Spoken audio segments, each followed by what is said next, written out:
ஓம் சாந்தி. ஓம் சாந்தி.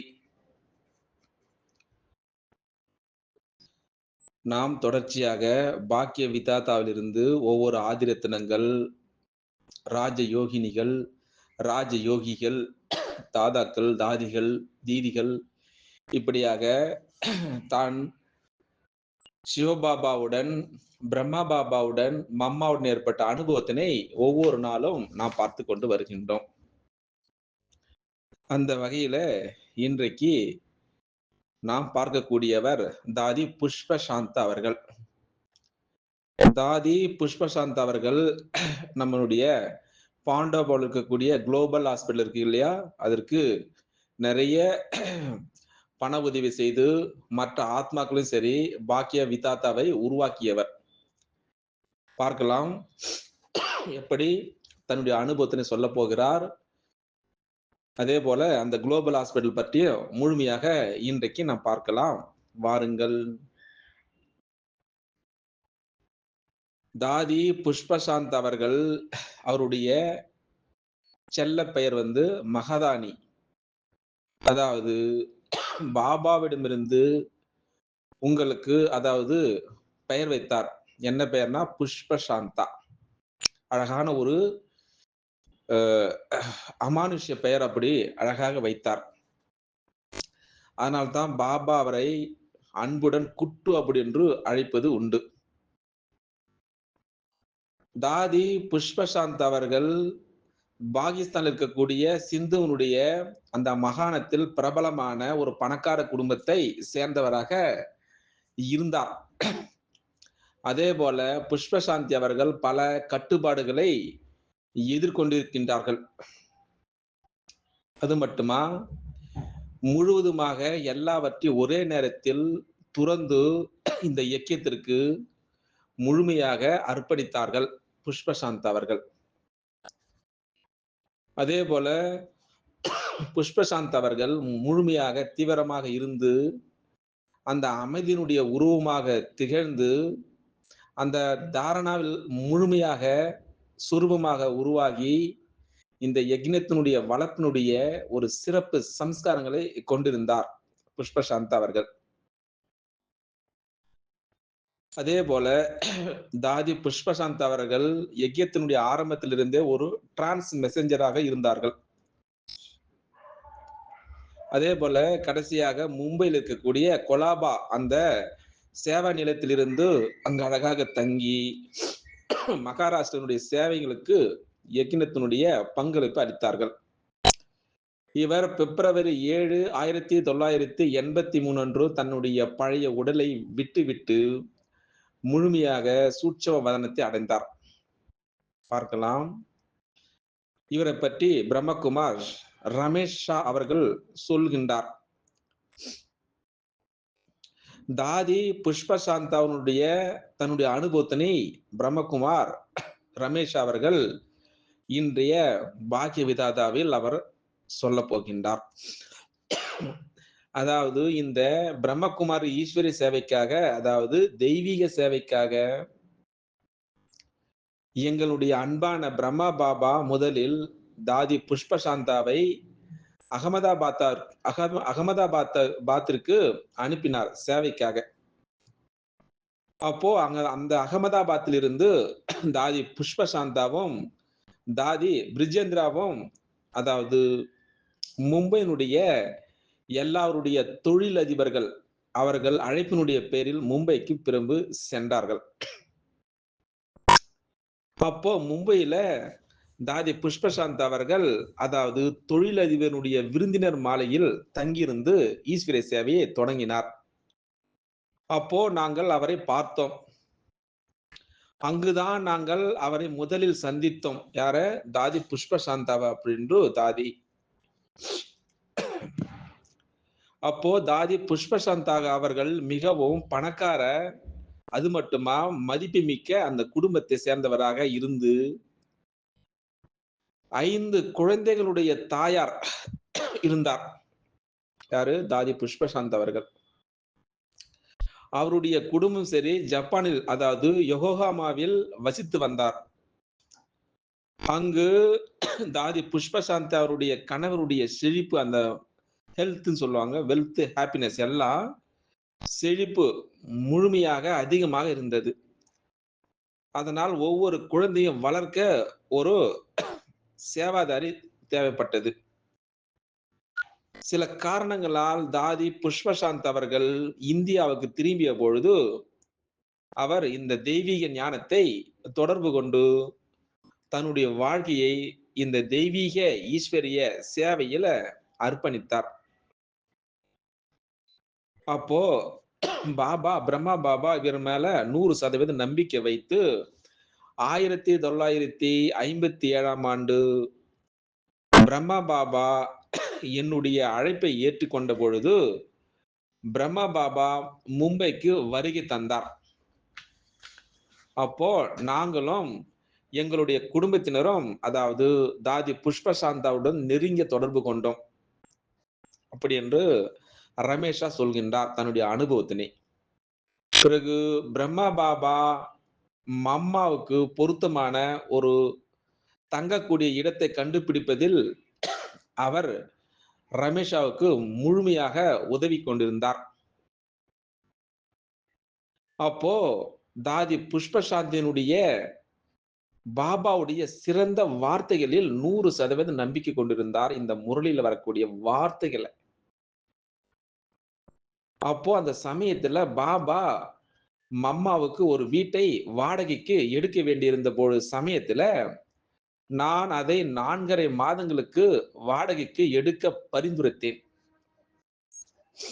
அப்போ தாதி இல்லை, பாபா அதை 4 மாதங்களுக்கு வாடகைக்கு எடுக்க சொன்னார் அப்படின்னு சொன்னார். பிறகு நான் தாதியுடன் என்னுடைய எண்ணங்களை பகிர்ந்து கொண்டேன். யாரு? ரமேஷா சொல்கின்றார். பிறகு தாதி புஷ்பசாந்தா அந்த வார்த்தைகளை ஒப்புக்கொண்டு விட்டார். பிறகு நாங்கள் என்ன செய்தோம் தெரியுமா? நாங்கள் அந்த வீட்டை 4 1/2 மாதங்களுக்கு வாடகைக்கு எடுத்தோம். இப்படியாக கூடுதலாக 15 நாட்கள் எங்கள் இந்த தொழில் மிகவும் உதவியாக இருந்தது அப்படின்று சொல்லிக் கொண்டு வருகிறார் தன்னுடைய அனுபவத்தினை. நான் தாதி புஷ்பசாந்தாவிடம் அந்த நேர்மையை நான் கற்றுக்கொண்டேன். அது என்ன நேர்மை? பார்க்கலாமா? அந்த சமயத்துல புஷ்பசாந்தா தாதி நேர்மையினுடைய அந்த வார்த்தை எனக்கு மிகவும் கவர்ந்தது அப்படின்னு ரமேஷா சொல்கின்றார்.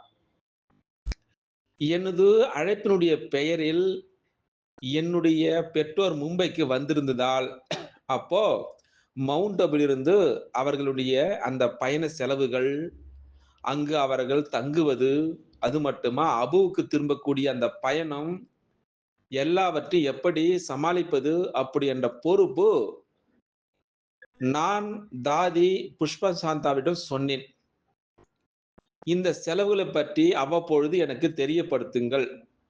பிறகு நான் உங்களுக்கு தொடர்ந்து ஆதரவளிப்பேன் அப்படின்னு தாதி புஷ்பசாந்தா ரமேஷாவிடம் சொன்னார்.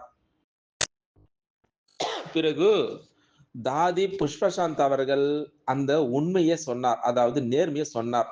இல்லை ரமேஷ், அம்மாவுக்கும் அதாவது மம்மாவுக்கும் பாபாவுக்கும் தங்குவதற்கு யார் பணம் கொடுத்திருந்தாலும் அந்த பணத்தை நான் மம்மாவுக்கும் பாபாவுக்கும் தங்குவதற்கு பயன்படுத்துவேன் அப்படின்னு சொன்னார். அப்போ எனக்கு தேவையான அளவு மட்டுமே உங்களிடம் பணம் இருந்து எடுத்துக்கொள்வேன். பிறகு நான் தாதியிடம் சொன்னேன், இல்லை இல்லை அப்படி இல்லை, மம்மாவுக்கும் பாபாவுக்கும் எவ்வளவு பணம் கிடைக்கிறதோ அதை நீங்கள் சேகரித்து மதுபனுக்கு அனுப்ப வேண்டும். அதனால இப்பொழுது அந்த முழுமையான அந்த பணத்தை, அந்த பங்களிப்பையும் என்னிடமிருந்து பெற்றுக்கொள்ள வேண்டும் அப்படின்னு சொன்னேன். பிறகு அப்பொழுது தாதி மறுத்து, அதை இல்லை ரமேஷ், எனக்கு கிடைக்கும் பணத்தை நான் இங்கேயே செலவிடுவேன், செலவுகளுக்கு பிறகு உங்களிடம் நான் பணம் கேட்பேன் அப்படின்று தாதி புஷ்பசாந்தா என்னிடம் சொன்னார். தாதியினுடைய இந்த வார்த்தை அடிப்படையில இந்த யஜ்யத்தினுடைய தொழிலும் இந்த தெய்வீக சேவையிலும் அந்த நேர்மையினுடைய முக்கியத்துவத்தையும், அதாவது மம்மாவுடன் சரி, அப்பா பாபாவுடன் சரி, அந்த நேர்மையான குழந்தைகளை எவ்வளவு நேசிக்கிறார்கள் என்பதையும் அப்போ புஷ்பசா தாதியினுடைய புஷ்பசாந்தா தாதியிடம் நான் கற்றுக்கொண்டேன் அப்படின்று ரமேஷா நம்மிடம் இந்த பாக்கிய விதாதா மூலமாக சொல்லிக் கொண்டு வருகின்றார்.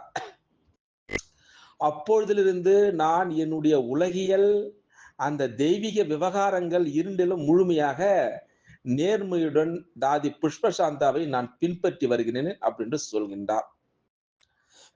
இப்படியாக ரமேஷா தாதி புஷ்பசாந்தாவிடமிருந்து அந்த நேர்மையினுடைய நற்பண்புகளை கற்றுக்கொண்டேன் அப்படின்று அழகாக இந்த பாக்கிய விதாத்த மூலமாக சொல்லிக் கொண்டு வருகிறார்.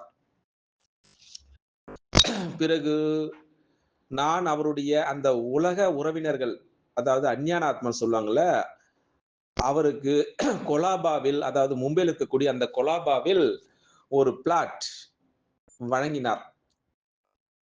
இதன் விளைவாக மும்பையில் இருக்கக்கூடிய அந்த காம்தேவ் சென்டரில் இருந்து கொலாபா சேவை அந்த சென்டர் திறக்கப்பட்டது. அது மட்டுமா, தாதி புஷ்பசாந்தா அந்த கொலாபா மையத்தினுடைய தலைமை இயக்குனராக இருந்தார். இப்படியாக ஒவ்வொரு ஞாயிற்றுக்கிழமையும் சரி அந்த கொலாபா மையத்தில் வகுப்புகளை நடத்துவேன் அப்படின்றும், அந்த ஞானத்தினுடைய கடலை கடைந்து அனைவருக்கும் பயனளிப்பேன் அப்படின்று தாதிஜி, அதாவது தாதி புஷ்பசாந்தா ஜி என்னிடம் வாக்கு அந்த சொன்னார். இப்படியாக போய்கொண்டிருக்கக்கூடிய வேளையில தாதி புஷ்பசாந்தா அந்த ஞானத்தினுடைய பெருங்கடலை கடையும் அந்த கலையை நான் கற்றுக்கொண்டேன். இதனுடைய அடிப்படையில் தான் ஞான அமிர்தத்துக்கு ஒவ்வொரு மாதமும் ஒரு கட்டுரையை வழங்குவதாக தாதி புஷ்பசாந்தாஜி என்னிடம் வாக்குறுதி அளித்தார். அந்த வாக்குறுதியை இன்று வரை நான் நிறைவேற்றி வருகிறேன். ஞான அமிர்தம் ஒரு புத்தகம் வெளியிடுகின்றார்கள் அந்த காலத்தில். பிறகு தாதிஜியினுடைய உடல், அதாவது தாதி புஷ்பசாந்தானுடைய உடல், அவருடைய உடல்நிலை மிகவும் சரியில்லாமல் இருந்தார். அவருக்கு மாரடைப்பு ஏற்படும், அவருக்கு சிறிய ஓய்வளிக்க தாதி பிரகாஷ் மணிஜி, அதாவது தாதி பிரிஜேந்திராவை மகாராஷ்டிரா மண்டலத்தினுடைய தலைமை இயக்குனராக நியமித்தார். அதுவரையிலும் சரி தாதி புஷ்பசாந்தா அவர்கள் மகாராஷ்டிராவில் இருக்கக்கூடிய அந்த தெய்வீக சேவையினுடைய இயக்குனராக மிகவும் சிறப்பாக நிர்வகித்து வந்தார். இப்படியாக அந்த அனுபவத்தினை நாம் இந்த பாக்கிய விதாத்தம் மூலமாக பார்த்து கொண்டு வருகிறோம். இப்போ ஒரு அழகான ஒரு அந்த விலை மதிக்க முடியாத அந்த கருணை கொலை பற்றி நம்மிடம் சொல்ல போகின்றார் பாருங்கள்.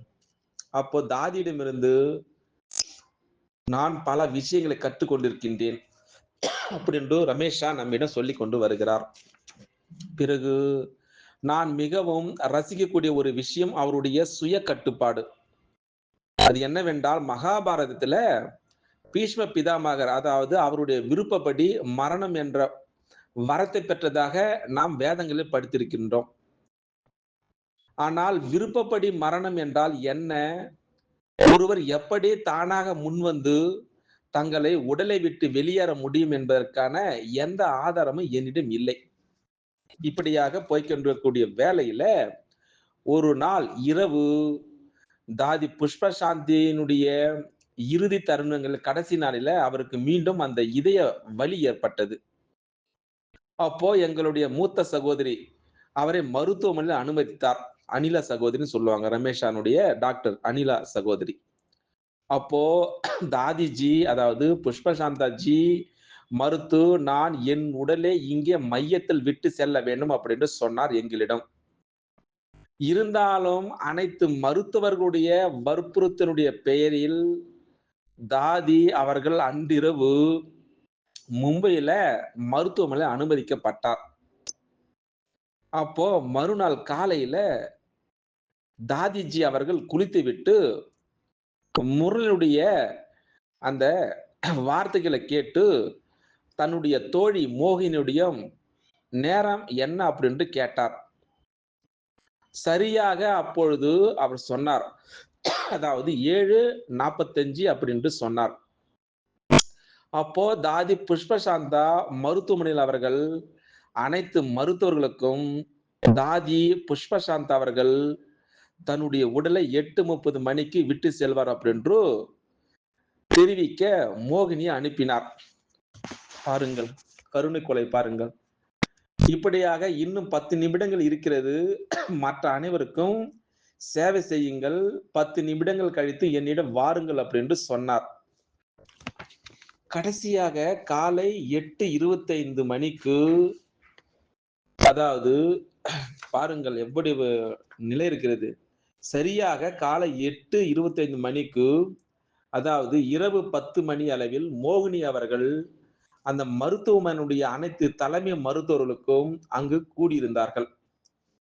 அப்போ தாதி ஒரு அழகான ஒரு பாடலை வாசித்தார். தாதி புஷ்பசாந்தா ஜி அவர்கள்.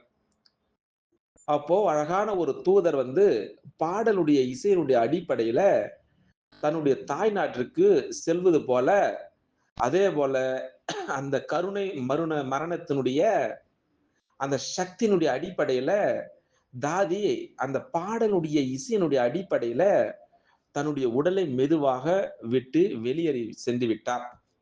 பாருங்கள், தாதனுடைய இந்த முழுமையாக அந்த மர்ஜிவான் சொல்லுவாங்க இல்லையா, மர்ஜிவான் கூடது தற்கொலைன்னு சொல்லுவாங்க. மரணத்தை மருத்துவமனை ஊழியர்கள் ஆச்சரியப்பட்டார்கள். தன்னார்வ மரணம் சொல்லுவாங்க, பேர் இச்ச மரணம் சொல்லுவாங்க.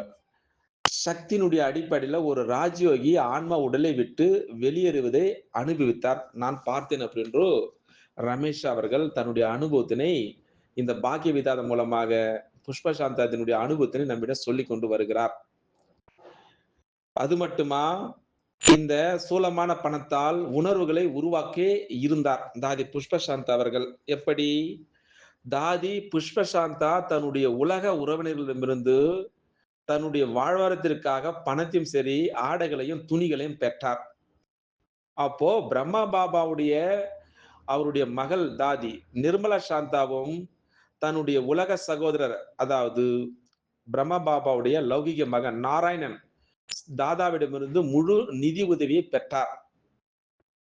இப்படியாக முழுவதுமாக அர்ப்பணிப்புள்ள பிரம்மகுமாரி சகோதரி தன்னுடைய உலக உறவினர்களிடமிருந்து நிதி உதவி, அந்த ஆடைகள், இது போன்ற பல பொருட்களை எவ்வாறு எந்த அளவிற்கு ஏற்றுக்கொள்ள முடியும் அப்படின்று ரமேஷ் அவர்கள் பிரம்மா பாபாவிடம் கேட்டார். இப்போ அந்த சமயத்துல 2 தாதிகளும் இது அவர்களுடைய உலக செல்வம் செழிக்க உதவும் அப்படின்னு சொன்னார். இந்த யஜ்ஞம் உருவாகும், விருத்தி அடையும் அப்படின்று. ஆனால் அவர்களுடைய ஆன்மீக முயற்சிகளில் அவர்கள் உறுதுணையாக இருப்பார்கள் அப்படின்றும் நான் பிரம்மா பாபாவிடம் சொன்னேன் இந்த விஷயத்தை.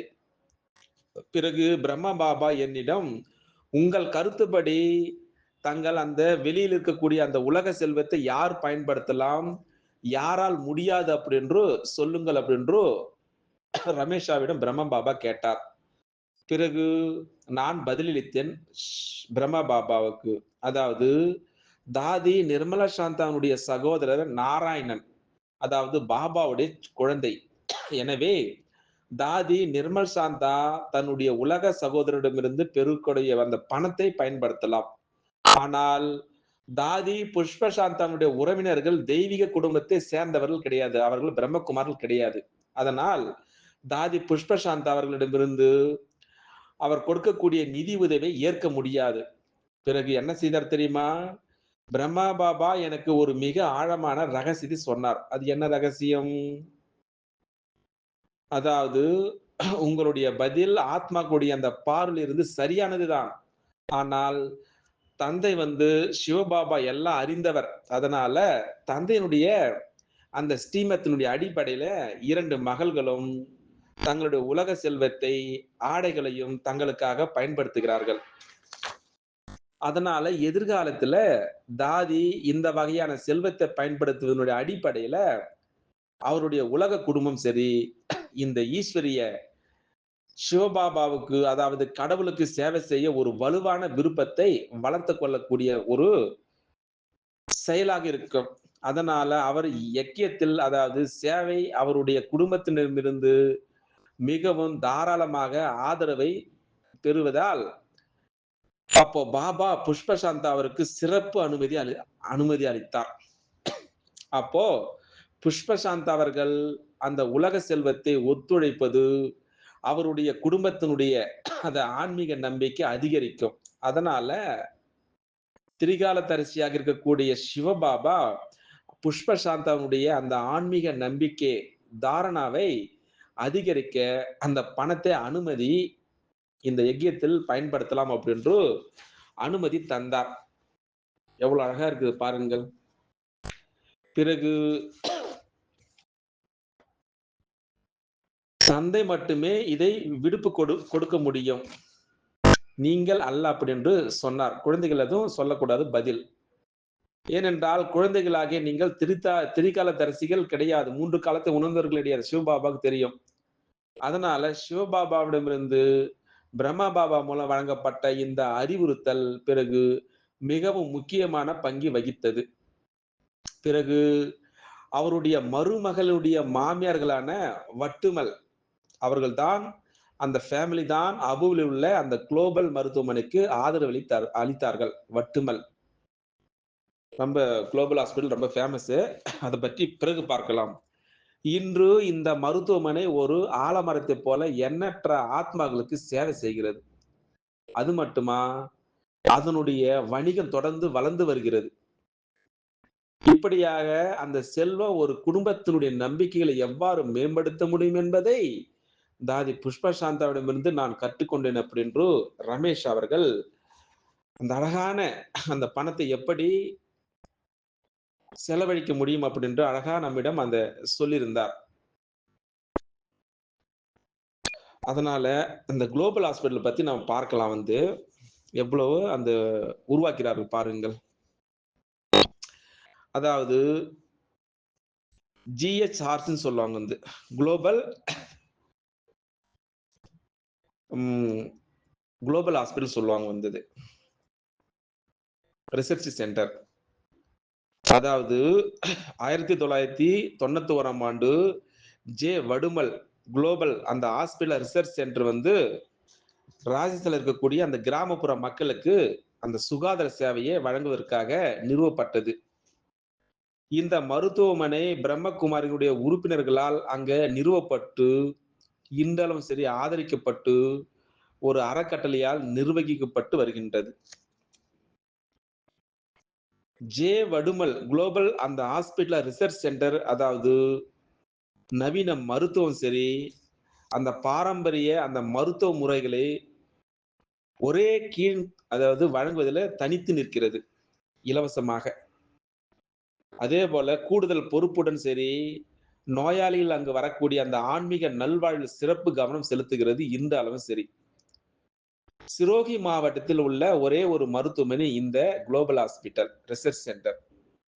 இப்படியாக பலதரப்பட்ட சிறப்புகளில் பல துறை எல்லா விதமான டிபார்ட்மெண்ட்ல அங்கே ஆலோசனையை வழங்குகிறது எல்லோருக்கும் சரி. குளோபல் ஹாஸ்பிட்டல் மருத்துவமனையில அனுமதிக்கப்பட வேண்டிய நோயாளிகளுடைய பலவிதமான அறைகள் இருந்து தேர்வு செய்யலாம். அங்கே 82 படுக்கைகள் இருந்தும் வந்து கொண்டிருக்கிறது. பொது வார்டு, டபுள் பெட்ரூமு, ஒற்றையாக அதாவது சிங்கிள் பெட்ரூமு, இது போல ஏசி போடப்பட்ட ரூமு, டீலக்ஸ் அறைகள், இது போல விசாலமாக அமைக்கப்பட்டிருக்கிறது குளோபல் ஹாஸ்பிட்டல்ல.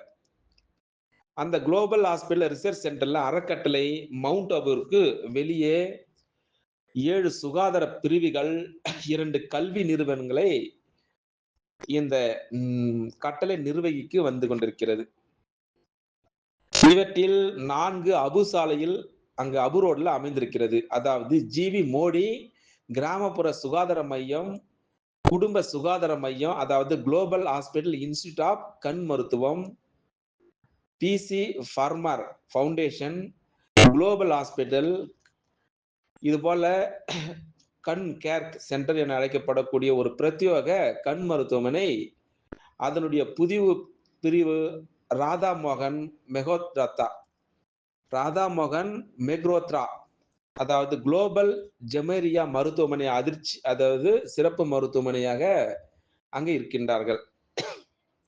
இந்த global hospital school of nursing, Sarojlal Mehrotra global nursing கல்லூரி ஆகிய 2 நர்சிங் கல்லூரி முயற்சிகளும் இந்த அபுரோட்டில் இருந்து செயல்பட்டு கொண்டு வருகிறது இன்றளவும் சரி.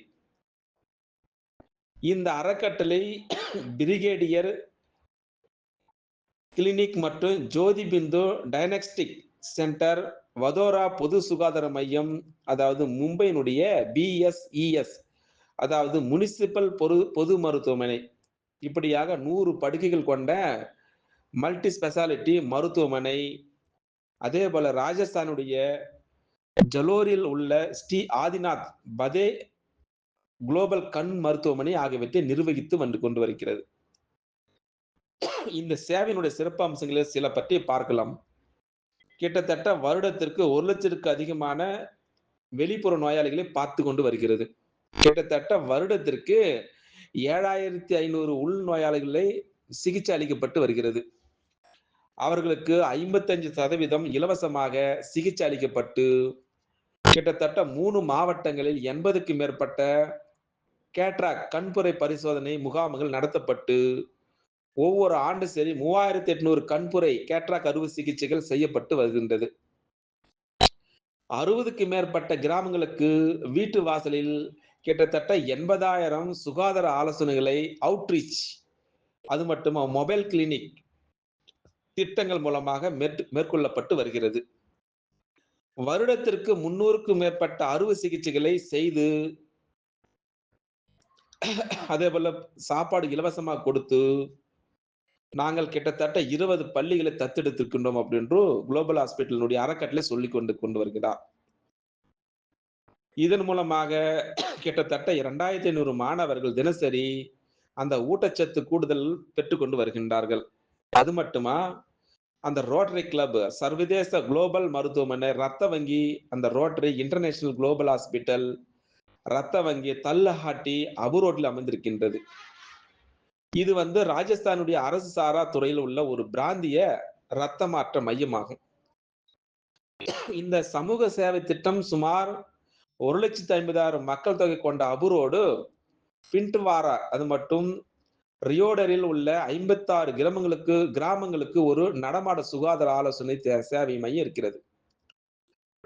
அதனால் தற்பொழுது இருக்கக்கூடிய சுகாதார சேவைகளில் இடைவெளியை அடைப்பதே இந்த திட்டத்தினுடைய நோக்கம். இப்படியாக 2 மருத்துவர்கள், அவர்களுடைய உதவியாளர்கள் மருந்துகளை வழங்கும் பொழுது சுகாதார ஆலோசனைகள் வழங்குகிறார்கள். அவர்கள் தீவிரமான அந்த வழக்குகளை குளோபல் மருத்துவமனைக்கு அனுப்புகின்றார்கள். இப்படியாக ஒவ்வொரு ஆண்டும் சராசரியாக கிட்டத்தட்ட 30,000 நோயாளிகள் இந்த திட்டத்தின் மூலம் பயனடைந்து கொண்டிருக்கின்றார்கள். காசநோய் திட்டம், காசநோய் முன்கூட்டிய கண்டறிதல், நோயாளிகளுடைய ஊட்டச்சத்து நிலையை மேம்படுவதற்கான ஒரு முயற்சி. 46 களப்பணியாளர்கள், 62 கிராமங்களில் வசிக்கக்கூடிய கிட்டத்தட்ட 2 லட்சம் மக்கள் தொகையில சந்தேகத்துக்குரிய அந்த காச நோயாளிகளை அடையாளம் கண்டு, அந்த கிராம மக்கள் தொடர்பு திட்டம் மவுண்ட் அபுவை சுற்றிருக்கக்கூடிய 21 கிராமங்களில் வீட்டு வாசலில் சுகாதார சேவை செயல்பட்டு கொண்டு வருகின்றது. இந்த திட்டத்தினுடைய நோக்கம் கிடைக்கக்கூடிய அந்த சுகாதார சேவைகளில் இடைவெளியை அடைப்பதாகும். அந்த ஊட்டச்சத்து திட்டம் தத்தெடுக்கப்பட்ட 21 கிராமங்களில் 17 உள்ள அரசு பள்ளிகளுடைய மாணவர்களுக்கு கிராம அவுட்ரீச் திட்டத்தின் கீழ் அந்த பள்ளி நேரங்களில் பால் சார்ந்த பொருட்கள், பழங்கள் வழங்கப்பட்டு வருகிறது. இந்த தத்தெடுக்கப்பட்ட கிராமங்களில் பள்ளி செல்லக்கூடிய குழந்தைகளுடைய ஊட்டச்சத்து நிலையை உயர்த்துவது, அவர்களுடைய உடல்நிலையை கண்காணிப்பது, அவர்களுடைய பள்ளி வருகை விகிதத்தை அதிகரிப்பது, இடைநிற்றலை குறைப்பது, பள்ளி சேர்க்கையை அதிகரிப்பது இந்த திட்டத்தினுடைய நோக்கமாகும். த ஸ்மைல் ரயில் ஏழை குடும்பத்தை சேர்ந்த குழந்தைகளுக்கு, அதாவது உதடு பிளவு, அன்னத்தினுடைய பிளவுகளை சரி செய்ய அறுவை சிகிச்சை.